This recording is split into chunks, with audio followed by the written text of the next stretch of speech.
చదువుతాను నేను.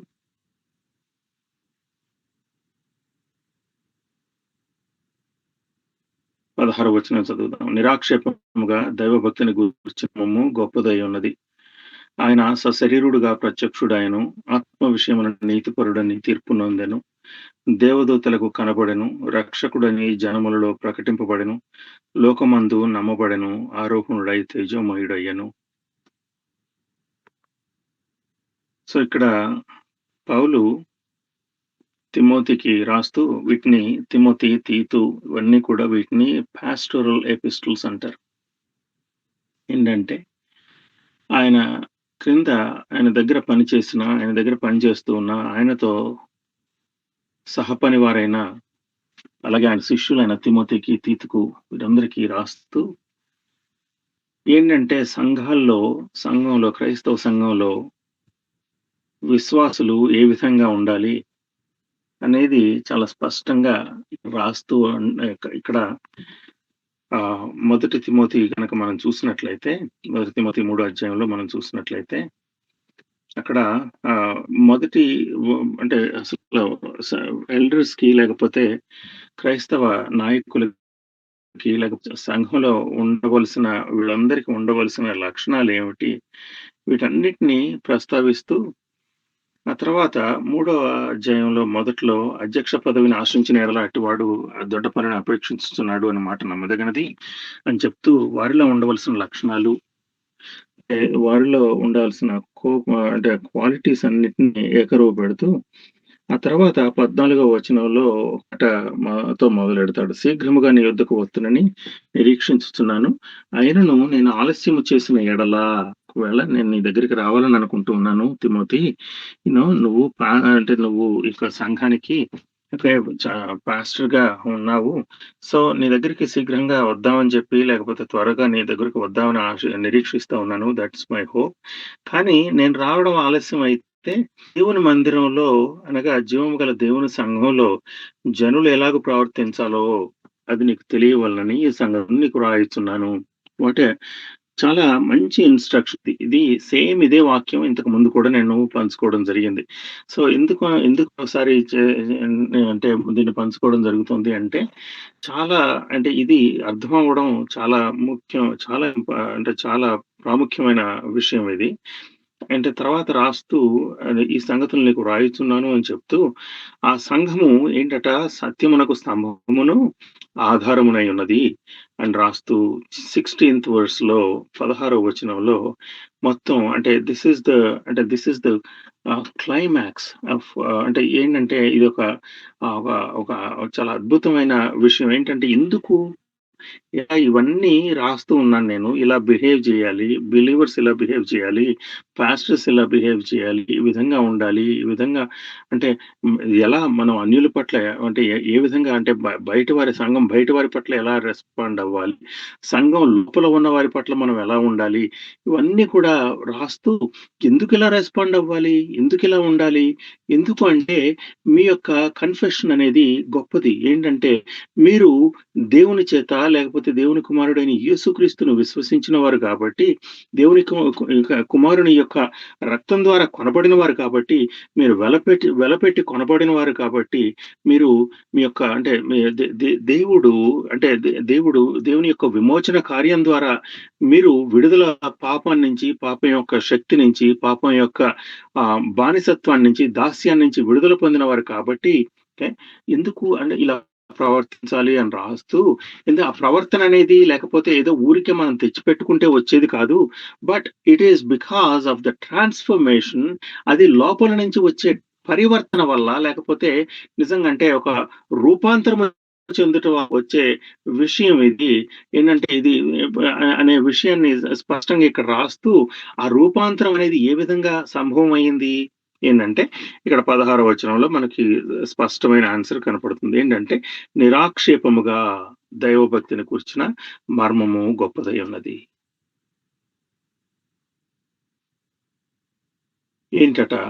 ఏంటి నిరాక్షేపముగా దైవభక్తిని కూర్చిన మర్మం? మీరందరూ భక్తులు. మీరు క్రీస్తులో భక్తిని చేస్తున్నవారు.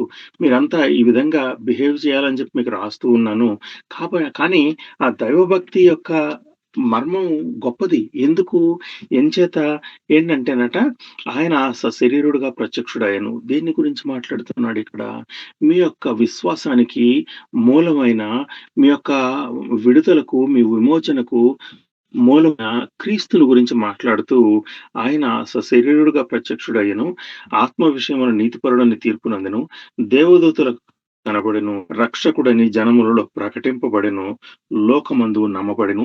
ఆరోహణుడై తేజమయుడయ్యెను. ఇక్కడ క్రీస్తు యొక్క శిలువ మరణాన్ని, ఆయన పాతిపెట్టబడడాన్ని, అలాగే ప్రజల్లో ప్రకటింపబడడాన్ని, అలాగే లోకమందు ఆయన ఆయన ఆయన ఆయన విశ్వసించిన వారంతా కూడా ఇటువంటి అంటే ఎటువంటి విడుదలను పొందారో ఓకే. దాని గురించి చెప్తూ ఆయన ఆరోహణుడై తేజోమయుడయ్యాడు. See you know because of this ఇదంతా కూడా in what Christ has done. క్రీస్తు ఏ విధంగా అయితే దీన్ని చేశారో దాన్ని అంటే ఈ దైవభక్తిని గురించిన మర్మం గురించి వివరిస్తూ క్రీస్తులో చేసిన యొక్క దీనంతట్లో కూడా దేవుని మీద విశ్వాసం ఉంచిన వారి వారి వారి క్రీస్తు మీద విశ్వాసం ఉంచిన వారి యొక్క భవిష్యత్ అంతా కూడా ఇక్కడ కనపడుతుంది. అందుకే ఆయనను ఒక చోట బైబిల్‌లో అంటారు ఏంటంటే, ఆయన మృతుల్లో నుండి పునరుత్థానమైన వారిలో ఆయన ప్రథమ ఫలమట. అంటే ఏంటి? ప్రథమ ఏంటి? ఇంకా ఫలాలొస్తాయి. ఏంటంటే, మనం మృతి చెందిన ఒకవేళ అందుకని చెప్పే ఇప్పుడు క్రీస్తు మృతి చెంది ఆయన తిరిగి లేచారు. ఆయన పునరుత్థానుడు అయ్యాడు కాబట్టి, అంటే he is the first fruits of అంటే పునరుత్థానమైన వారిలో ప్రథమ ఫలంగా అని చెప్పి అంటాడు. సో దైవభక్తిని గురించిన మర్మం గొప్పదై ఉన్నది. ఓకే. ఇక్కడ తర్వాత మరలా మనం రోమాలో చూసినట్లయితే గనక ఈ విశ్వాసం ఆయన రక్షకుడైన జనాల్లో ప్రకటింపబడిన లోకమందు నమ్మబడి అందరూ ఎంతో మంది ఆయన్ని విశ్వసించి ఆయన అనుగ్రహించిన రక్షణను పొందుకున్నారు. రక్షకుడని జనములలో ప్రకటింపబడిన ఓకే. బ్యూటిఫుల్. ఆ తర్వాత రోమా 5:1-2 వచనాలు మనం చూసినట్లయితే, కాబట్టి విశ్వాసం మూలమున మనం నీతిమంతులుగా తీర్చబడి మన ప్రభువైన యేసుక్రీస్తు ద్వారా దేవునితో సమాధానం కలిగి ఉందము. ఎందుకట?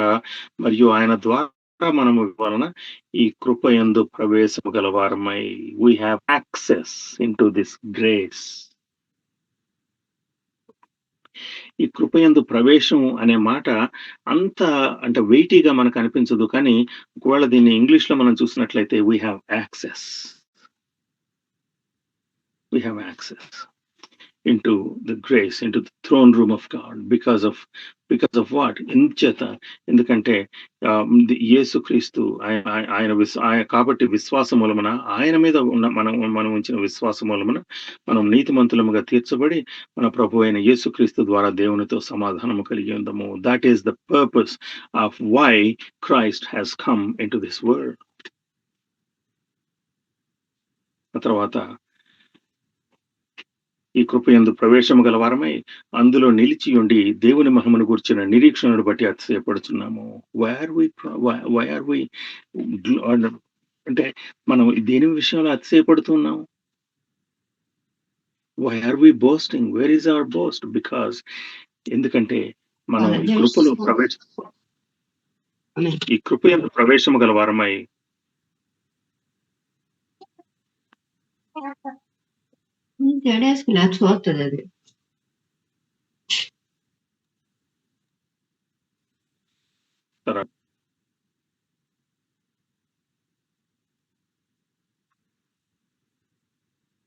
ఓకే. మీరు అంటే జాగ్రత్తగా వినండి. అంటే ఏమైనా చెప్పేటప్పుడు, నేను మాట్లాడేటప్పుడు జాగ్రత్తగా వినండి. కానీ అంటే ఏంటంటే మీరు మాట్లాడుకుంటూ ఉంటే, అలాగే మీరు అన్‌మ్యూట్ చేసుకుంటూ ఉంటే అందరికీ డిస్టర్బెన్స్ అవుతుంది కదా! అది ఒక్కసారి మీరు చూసుకోండి. నేను అన్‌మ్యూట్ చేసుకునే ఆప్షన్ తీసేసాను ఇక్కడ. ఓకే. సో అండ్ ఆల్సో మీరు మాట్లాడుతూ ఉంటే నా ట్రైన్ ఆఫ్ థాట్ బ్రేక్ అవుతుంది. ఓకే. సో ఈ కృపయందు ప్రవేశము గలవారమై అందులో నిలిచి ఉండి దేవుని మహిమను గురించిన నిరీక్షణను బట్టి the hope of the glory of God దానిని గురించి అతిశయపడుచున్నాము. ఆ తర్వాత 6వ వచనంలో ఎలయనగా మనం ఇంకా బలహీనులమై ఉండగా క్రీస్తు యుక్త కాలమున బలహీనుల కొరకు చనిపోయాను. నీతిమంతుని కొరకు సహితము ఒకడు చనిపోవుట అరుదు. మంచివాని కొరకు ఎవడైనా ఒకవేళ తెగింపవచ్చును. అయితే దేవుడు మన ఎడల తన ప్రేమను వెల్లడిపరుచున్నాడు ఎట్లనగా మనం ఇంకను పాపులమై ఉండగానే క్రీస్తు మన కొరకు చనిపోయాను. కాబట్టి ఆయన రక్తం వలన ఇప్పుడు నీతిమంతులముగా తీర్చబడి మరింత నిశ్చయముగా ఆయన ద్వారా ఉగ్రత నుండి రక్షింపబడుము. That is the key. ఏంటంటే ఉగ్రత నుండి ఆయన ఆయన ఆయన యొక్క రక్తము వలన మనం నీతిమంతులుగా తీర్చబడి ఇప్పుడు మరింత నిశ్చయముగా ఆయన ఆయన ఉగ్రత నుండి రక్షింపబడదుము. So this is the reason why. ఇందుకు దిస్ ఈస్ అందుకని చెప్పే దైవభక్తిని గూర్చిన మర్మము గొప్పది. దైవ దైవ అని చెప్పి చెప్తాడు. ఏంటంటే ఇక్కడ దిస్ ఈస్ ద రీజన్. ఆయన మరింత నిశ్చయముగా ఆయన ద్వారా ఉగ్రత నుండి రక్షింపబడతాము. We were under the wrath of God because we are sinners. మనం ఇంకను పాపులమై ఉండగా క్రీస్తు మన కొరకు చనిపోయాను. మనం ఇంకా బలహీనులమై ఉండగా క్రీస్తు యుక్త కాలమున భక్తిహీనుల కొరకు చనిపోయాను. ఎట్లనగా మనం ఇంకను పాపులమై ఉండగానే క్రీస్తు మన కొరకు that is the gospel. That is the good news. సువార్త మనం అందరం మాట్లాడుకుంటూ ఉంటాం. What is that good news? ఏంటంటే మనం ఇంకను పాపులమై ఉండగా క్రీస్తు మన కొరకు చనిపోయాడు. సో ఇక్కడ మనం చూడవలసింది ఏంటంటే నేను చెప్పినప్పుడు మొన్నటి దినాన్ని చేసుకున్నప్పుడు యోహాను మొదటి అధ్యాయం చేసుకున్నప్పుడు దీంట్లో అంటే ఒక గిడియన్స్ బైబిల్ చిన్నప్పుడు అందరికీ అంటే అందుబాటులో ఉండేది. దాంట్లో యోహాను సువార్త చదవని చెప్పి అంటే ఇవాంజలిస్టులు కానీ లేకపోతే అది డిస్ట్రిబ్యూట్ చేసేవాళ్ళు కానీ చెప్పేవారు. ఎందుకు యోహాను సువార్త ఎందుకు చదవాలి అంటే దట్ ఈస్ ద ఇప్పుడు that is where Christ is revealed in చాలా అద్భుతమైన రీతిలో అక్కడ ప్రకటించబడిన సువార్తను మనం చూస్తాం. అక్కడ యోహను 16:17 వచనాల్లో చూస్తే దేవుడు లోకమును ఎంతో ప్రేమించును కాగా ఆయన తన అద్వితీయ కుమారునిగా పుట్టిన వాని విశ్వాసం ఉంచు ప్రతివాడును నశింపక నిత్య జీవం పొందినట్లు ఆయనను అనుగ్రహించును. 17వ వచనంలో లోకము తన కుమారుని ద్వారా రక్షణ పొందుటకే గాని లోకమునకు తీర్పు తీర్చుటకు దేవుడు ఆయనను లోకంలోనికి పంపలేదు. రక్షణ, సాల్వేషన్, యాక్సెస్, ప్రవేశం, ఆయన కృపలోనికి ప్రవేశం, ఇవన్నీ కూడా these are all the words that are music to a believers' ears. Okay, మనం ఎక్కడి నుంచి వచ్చాము లేకపోతే ఏ బండ నుండి చెక్కబడ్డామో మనం జ్ఞాపకం చేసుకుంటే కనుక ఇవన్నీ కూడా these are all the words that bring so much comfort to a believer. ఒక విశ్వాసికి స్వాంతనను తీసుకొచ్చే విషయాలు ఇవన్నీ ప్రియుల. అందుకని చెప్పే ఇందాక పాడిన పాటలో come behold the wondrous mystery in the darning of the king. This is the king that many people have proclaimed. చాలా మంది హతసాక్షులు ఈ కింగ్ గురించి, ఈ యొక్క రాజు గురించి చాలా అద్భుతమైన రీతిలో ప్రకటించారు. Come behold the wondrous mystery. రండి, ఈ యొక్క మర్మం ఏంటో చూద్దాం. ఇక్కడ దైవభక్తిని గురించిన ఈ నిరాక్షేపముగా దైవభక్తిని గురించిన మర్మము గొప్పది. And in the deliverance that you received and I received, నువ్వు పొందిన ఈ విడుదల ద్వారా మనం దేవుడు నీ ద్వారా నా ద్వారా చెప్పదు ఏంటంటే ఈ యొక్క లోకాధిపతులకు లేకపోతే ఈ యొక్క అంధకార సంబంధమైన శక్తులకు లేకపోతే ఈ యొక్క this powers and principalities that rule over this world కి దేవుడు చూపించదలుచుకుంది ఏంటంటే come see what I am. ఏ విధంగా విడుదల పొందే జనాన్ని లేకపోతే నా కొరకు నా యొక్క సంపాద్యంగా నేను ఎలా చేసుకున్నానో let's see. Come, behold the vast mystery. In the dawning of the King, theme of heaven's praise పరలోకంలోని యొక్క స్థుతులకి he is the theme and he is robed in frail humanity. అంత గొప్ప దేవుడు, సృష్టించిన దేవుడు, అన్ని సమస్తమున ఆయన మూలముగా కలిగిన అని చెప్పి బైబిల్ ఘోషిస్తుంది. అటువంటి దేవుడు ఆయన ఆయన he is robed in frail humanity. ఆయన యొక్క బలహీనమైన మానవ శరీరం దాల్చి పాపరహితుడుగా జీవించి సిలువలో బలియాగంగా తన మేనును అర్పించి తన చిందించిన రక్తం ద్వారా నీకు నాకు విడుదలను విమోచనను ప్రసాదించిన దేవుడైన. Come behold the wonders mystery. ఇదేంటంటే ఈ సాంగ్ లేకపోతే ఈ హిమ్ ఏంటంటే it is inviting people, it is inviting other believers.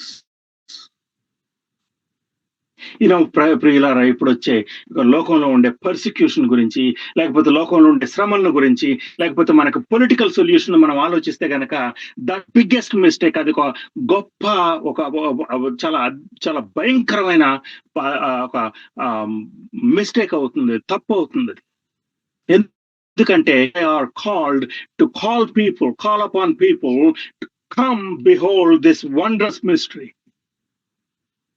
ఈ యొక్క అద్భుతమైన మర్మాన్ని రండి చూడండి. ఎక్కడైతే మీ విమోచన సాధ్యమవుతుందో ఆయన్ని చూడండి, ఆ సిలువను చూడండి. ఆ సిలువ మీద మీ యొక్క విమోచన క్రయధనంగా ఆ రక్తం చిందించబడింది, ఆయన చూడండి. Come behold the wondrous mystery. In the dawning of the King, he, the theme of heaven's praises, robed in frail humanity. In our longing, in our darkness, now the light of life has come. Look to Christ who condescended to come to ransom us. చాలా అద్భుత బాధ్యతను దేవుడు నీకు నాకు ఇచ్చాడు ప్రియులారా. This is మనం ఏదో ఇప్పుడు మన తమ్ముడు మన మన మన సహోదరుడు ప్రవీణ్ పగడాల గారు చనిపోతే దట్స్ ఓకే, చేయాల్సింది లా ఎన్ఫోర్స్మెంట్ చేయాల్సింది వాళ్ళు చేస్తారు. మనం చేయాల్సింది జస్టిస్ కోసం కాదు. Justice has been served on the cross. Justice has been fulfilled in the death of Jesus Christ. And that is the message. ఆ మెసేజ్ ని నీవు నన్ను దాన్ని ప్రచురించాలని చెప్పి దేవుడు నిన్ను నన్ను పిలిచాడు, నిన్ను నన్ను విమోచించాడు, నిన్ను నన్ను విడిపించాడు. ఆ తర్వాత 3వ చరణంలో చూస్తే hold the wondrous mystery is the Lord upon the tree. ఎందుకట? ఆయన సిలువ మీద ఉన్న దేవుడు. కొంతమంది అన్నారు ఇవాళ రేపు ఏంటంటే 3 మేకులు పీక్కోలేని వాడు అని చెప్పి. Come behold the wondrous mystery. అటువంటి ప్రజలకు మనం చెప్పాల్సింది ఏంటంటే come behold the wondrous mystery. ఈ అద్భుతమైన ఈ సత్యాన్ని చూడండి, ఈ అద్భుతమైన విషయాన్ని చూడండి. సిలువలో ఆయనకు 3 మేకుల ద్వారా ఏది ఆవిష్కరించబడిందో చూడండి. In the stead of ruined sinners, ఒక మొత్తం శాపగ్రస్తులమైన పాపుల కోసం ఆయన చేసిన బలియాగాన్ని చూడండి. In the stead of ruined sinners, వారి యొక్క బదులుగా, వారికి ప్రతిగా ఆయన సిలువ మీద వేలాడుతున్న విధానాన్ని చూడండి. And in the stead of ruined sinners hangs the lamb in victory. See the price of our redemption. ఏది ఉచితంగా రాదు ప్రియులారా మనకి. there is no free lunch అంటారు, అదొక ఎక్స్ప్రెషన్ ఇంగ్లీష్ లో. ఏది ఉచితంగా రాదు. నీ పాపాలు, లేకపోతే శాపగ్రస్తులమైన మన యొక్క పాపాలని, మనం పాపం చేయలేదు అని చెప్పి ఎవరో ఒకళ్ళు నొక్కి వక్కాణిస్తారు. ఎవరో ఏంటంటే నేను పుట్టిన దగ్గర నుంచే పాపం చేయలేదని చెప్పి. No, that is not what we are. And Bible నొక్కి ఘోషించేది ఏంటంటే ప్రతి ఒక్కరం we are born in sin. We are born a sinner because ఆ యొక్క root of sin has been there. It is there from the beginning. In the stead of and see the price of our redemption, see the Father's plan unfold, bringing many sons to glory. అందరికి ఎంతో మందిని మహిమకు పాత్రులుగా చేయడానికి. దీని ద్వారా grace అన్మెజర్డ్, కొలవలేని కృపతో, అలాగే love untold, మనం నోటితో చెప్పలేని ప్రేమతో చేసిన ఈ యొక్క దేవుడు సిలువలో జరిగించిన బలియానాన్ని చూడండి. This is what you and I are called to do. దీనికోసమే మనం పిలువబడ్డాం. అలాగే 2 కొరింథీ 3:17, 18 చూసినట్లయితే ప్రభువే ఆత్మ, ప్రభు యొక్క ఆత్మ ఎక్కడ ఉండునో అక్కడ స్వాతంత్ర్యం ఉండును. మనమందరమును ముసుగులేని ముఖముతో ప్రభు యొక్క మహిమను అద్దము వలె ప్రతిఫలింపజేయుచు మహిమ నుండి అధిక మహిమను పొందుచు ప్రభువు ఆత్మ చేత ఆ పోలికగానే మార్చబడుచున్నాము.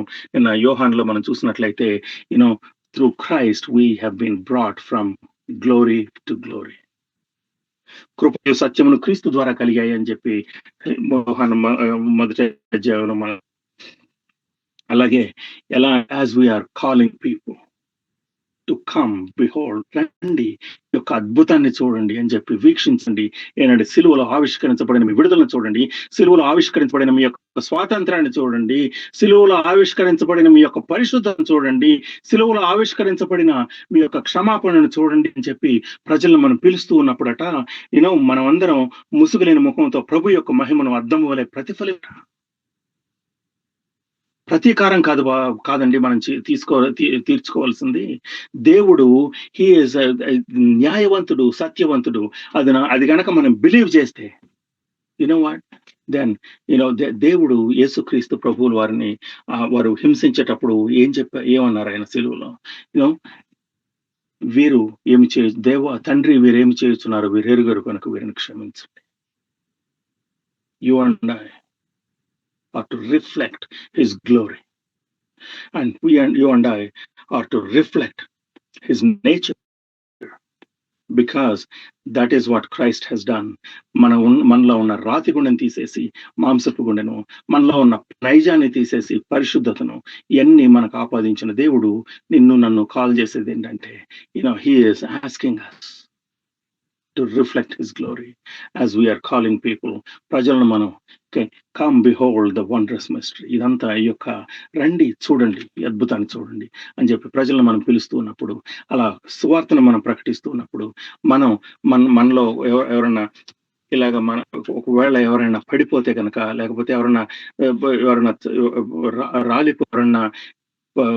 చిత్రహింసలు పెట్టబడితే, ఎవరన్నా సాక్షిగా మారితే, you know what? I think through that we need to God's glory. జరుగుతున్న విషయాలను చూస్తుంటే చాలా హృదయం చాలా కలవరపడుతుంది. But what? We need to be able to comfort and in what Christ has done on our behalf. నిరాక్షేపముగా దైవభక్తిని గురించిన మర్మము గొప్పదై ఉన్నది. Because he died, because he was buried, because he shed his blood, because he lives again, and you and I shall live again even if we die. నువ్వు నేను చనిపోయిన మరల బ్రతుకుతావు, ఎందుకంటే క్రీస్తులో అది ఆ యొక్క వాక్యం నెరవేర్చబడింది. he became the first fruits from the dead. ఆయన చనిపోయిన వారిలో ప్రథమ ఫలంగా ఆయన లేపబడ్డాడు. కాబట్టి you and I have hope. ఆ హోప్ ని, ఆ నిరీక్షణను ప్రజలకు ప్రకటించడానికి దేవుడు నన్ను పిలిచాడు, ప్రతీకారం తీర్చుకోవడానికి కాదు ప్రియులారా. May God bless you and may God keep your heart at peace with this word. Thank you so much. God bless you.